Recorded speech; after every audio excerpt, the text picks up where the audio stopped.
Hello, welcome to the City of Healing, where the city resides within. This is Sinette Angela, and I hope that everyone is doing well. It's a beautiful Sunday evening. Just wanted to come forth and do a brief share out here in my backyard with the mosquitoes. So I'm going to burn a little incense and frankincense and myrrh and some sage, and just do a share. I was thinking about everyone in the house is taking a nap. I've never been the one for naps. Even when I was a little girl, I always wanted to do something else. Even though a nap is good, it just seems like I just can't really get into it. Anyway, I wanted to do a brief share about wanting to be a better person, a better human being, better at doing what I do as a career, as a nurse, as a teacher, etc., etc., being a better mother, a better aunt, a better sister, a better friend, a better YouTuber, just being a better human being, a better service to others. And I know some people say, yes, I'm good at certain things, like my job, my mother, being a mother, etc., etc. But I always feel that I can do more, even at work, even though I provide the best care that I can to, patients. At the end of the day, sometimes I think, like I teach my students, what else you could have done or done differently to have a better outcome. So I think like that at the end of the day as well.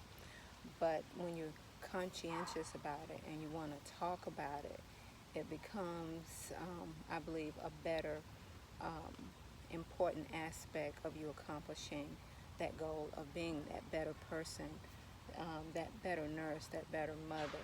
And, my kids say, I'm a good mom, I do this, I do that, but you always want to do better and make sure, that your kids are the best that they can be, and your influence was significantly positive. And like I've told everybody, no matter what you do, sometimes if you're completely a good parent or a bad parent, that doesn't really determine a child's future or what they decide to do with their life. Anyway, I just wanted to share that, steps that I can take to be better. I want to be a better human being. There's always something more to improve upon. And I believe a way to accomplish that goal is to actually be conscious of wanting to be better and write those goals down and just be, it's helped me as far as, how I interact with the kids, what I do and how I respond at work, talking with my sisters, friends, and strangers, even saying hello, when you're passing by people. I'm not that super friendly person that speaks to everybody. I'm trying to be more social when I'm passing by people because, as I mentioned before, even though I'm doing this YouTube channel, I'm not a very social person. I'm very nice and friendly, but I'm not outgoing at all. If you knew it, you would probably be really surprised. I'm more reserved. Most people know me as very quiet and reserved. So I'm working on that, being more friendly, outgoing, interacting with people. My kids are completely the opposite. They're very friendly, very social, and they're not necessarily the most popular kids in school. They don't strive for that. They're just very personable, kids. And as I mentioned, the goal of being that, I believe you have to be conscientious of it and just actually doing that and make that part of your everyday goal. And I know there are lots of self-help books, and I've read some of them, but what's been most impressionable upon me these last 2 or more weeks is this book by Louise Hay, You Can Heal Your Life. Now, I've had this book for some years, I know, and I think it was given to me as a gift. And I never really read the book, and I'm trying to figure out how the book got on my table and it stayed there for more, 2+ weeks. I don't know. But anyway, some of those days I picked it up and I skimmed to it and read certain parts of it. And it's a good book. It sold over 50 million copies. And I believe Louise Hay died 1 or 2 years ago, and she was 90 years old. A very influential spiritualist, metaphysicist, a very lovely lady that I know of. And this particular book, like I said, sold 50 million copies, a lot of references from a lot of different people. And what I've noticed about books like this, that they all are derived from the seven Hermetic principles from Lord Thoth, or Thought, or however you wish to say it.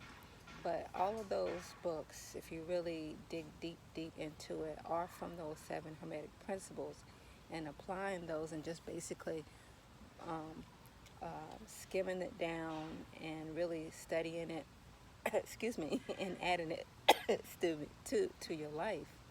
And you can write a book based on, believe it or not, just ideal for someone using one of the seven Hermetic principles, and just really breaking it down. That's how people become successful, really, is from the seven Hermetic principles, if you really, really think about it. But anyway, the seven Hermetic principles, this book, like I said, I don't know how it got on my table, but I've been skimming through it almost each day, reading something from it. And I'll just share a couple of things, which one of them is something that's throughout the whole book, and so that I believe is embedded in you. It's this little quote. It's not really little, but it's a little paragraph. And it's very deep. In the affinity of life where I am, all is perfect, whole, and complete. The past has no power over me, because I am willing to learn and to change. I see the past as necessary to bring me to where I am today. I am willing to begin where I am right now, to clean the rooms of my mental house. I know it now. I know it does not matter where I start. So I now begin with the smallest and the easiest room, and in that way I will see results quickly. I am thrilled to be in the middle of this adventure, for I know I will never go through this particular experience again. I am willing to set myself free. All is well in my world. That wasn't the particular one that I was talking about, but it's similar to it. And, little quotes like that are throughout the book. And what I want to do now, I want to just basically pick out 3 random things throughout the book and just talk about it. And I don't know where I'm going to land, but let's see. It said, rejoice in others' good fortune. And that's what I really try to do. I'm not envious of anyone. I appreciate where I am now. But just to read a little bit about, what she says about it. Don't delay your own prosperity by being resentful or jealous that someone else has more than you. Don't criticize the way they choose to spend their money. It is none of your business. Each person is under the law of his or her own consciousness. Just take care of your own thoughts. Bless another's good fortune, and know there is plenty for all. Are you a stingy tipper? Do you stiff washroom attendants with some self-righteous statement? I don't know about washroom attendants. Do you ignore the portals in your office or apartment building at party time? Do you pinch pennies when you don't need to? Buying day-old vegetables or bread? Do you do your shopping in a thrift shop? Yes, I do. Or do you always order the cheapest thing on the menu? No, I don't do that. I order what I want sometimes. But this is something to think about. Rejoice in other people's fortune, always, always. And yes, I do shop in thrift stores. I love it. But it's not because I'm trying to be cheap, it's because, in thrift stores and consignment stores, it's always something that everybody else, it's not necessarily what no one else wants. It's what someone else really liked. And Other people's trash could be someone else's treasure. We know that quote. And that's what I feel about thrift stores and consignment stores. I'm not buying anyone else's junk, and I don't go there to shop. I go there to hunt for a treasure. Okay, now let's see the number 2 thing what I'm going to bump into. Okay, exercise, create new changes. Okay, now is the time to take your list of things that are wrong with you and turn them into positive affirmations. Or you can list all the changes you want to make and have to do. Then select 3 from this list and turn them into your positive affirmations. Just suppose your negative list was something like this: my life is a mess, I should lose weight, nobody loves me, I want to move. You can then turn them around to say something like this: I am willing to release the pattern in me that creates these conditions. I am in the process of positive change. I have a happy, slender body. Now that's something to really think about. I don't really focus on, I have a golf course over here, so I was just looking at these people that were really closer than usual today. Excuse me. I don't focus on my body shape, at least out loud anyway. It's not really a problem for me. And I know my body's not perfect, but I don't really focus on it. A lot of people are into these surgeries and things like that, and so I don't make it a priority to focus on that. That's not one of my things, to lose weight and count calories and Botox and tummy tucks and stuff like that. So I'm just focused on being happy and just doing better to be my best version of myself, and it always seems to work out just fine. Okay, number 3, what does Spirit have to offer, tell us? Okay, awareness is the first step in healing or changing. I am in the rhythm and flow of ever-changing life. When we have some pattern buried deeply within us, we must become aware of it in order to heal the condition. Perhaps we begin to mention the condition, to complain that it or see it in other people. It rises to the surface of our attention in some way and begin to relate to it. We often attract a teacher, a friend, a class or workshop or a book to ourselves that begins to awaken new ways to approach the solving of the problem. My awakening began with the chance remark of a friend who had been told about a meeting. My friend did not go, but something within me responded and I went. That little meeting was the first step on my pathway of unfoldment. I didn't recognize the significance of it until some time later. Yes, that's so important. Books and situations seems to appear before me, like this book. I know I didn't put this book on my table, and I know my kids didn't, and that's all that's in my house. My stepkids come over, but they wouldn't have put this book on my table. So I'm still trying to remember. If I wouldn't remember if I put it there. I didn't put it there, so I'm trying to figure out how the book did that. The book found me and wanted me to pick it up.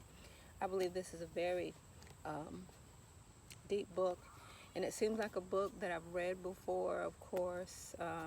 There is nothing new under the sun, but there is something you don't know.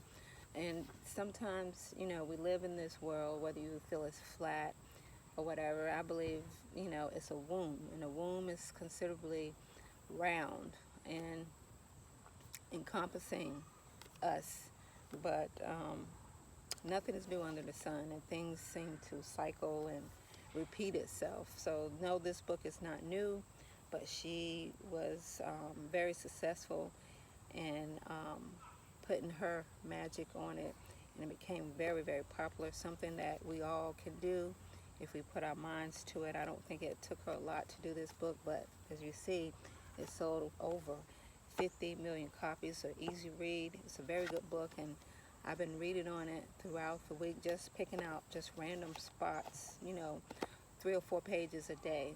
And it's a good reminder. Like I said, it's something I've read before, something I know, something similar, but it's a good reminder to see it.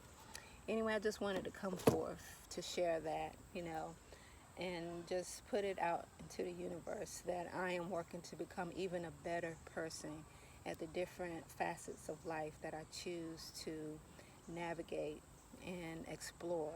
I want to do better at it. I want to be a better person, a better friend, a better sister, a better teacher, a better nurse, even a better YouTube. I'm definitely going to get better at that. You know, I'm still very premature with that, but I'm enjoying doing it. It's like a hobby, and I just wanted to share that. It's a beautiful day, and I just wanted to mention just a little story real quick about yesterday morning, early yesterday morning, about 7 o'clock, taking the dogs out. And when I open the door, I never know what I'm going to see, what I'm going to find. But I saw a lot, but one thing I wanted to mention is that when I open the door, and it's rare that I find this or this happens, but I open the door and I smell flowers. Mind you, I don't live around a lot of flowers. I don't really like a lot of flowers like that, but I smell roses, and it wasn't like an air freshener, and none of my neighbors have flowers either. But this is just evidence that we are not alone. You know, spirits and deities, they live among us. And where those roses and that flower smell came from, I have no idea. Even, you know, my dog Set was sniffing like, yeah, you know, who's there? And he was very attentive in knowing that something else besides us was present yesterday morning. And I don't know where the flower scent came from, because none of my neighbors have flowers either. And it wasn't like an air freshener smell. It was like botanica, florist smell. Anyway, thanks for visiting the city, and I hope that you all have a beautiful day. I'm going to lean back underneath some trees with my sage, and I'll probably go get me some lavender, and just enjoy this beautiful afternoon. You all take care.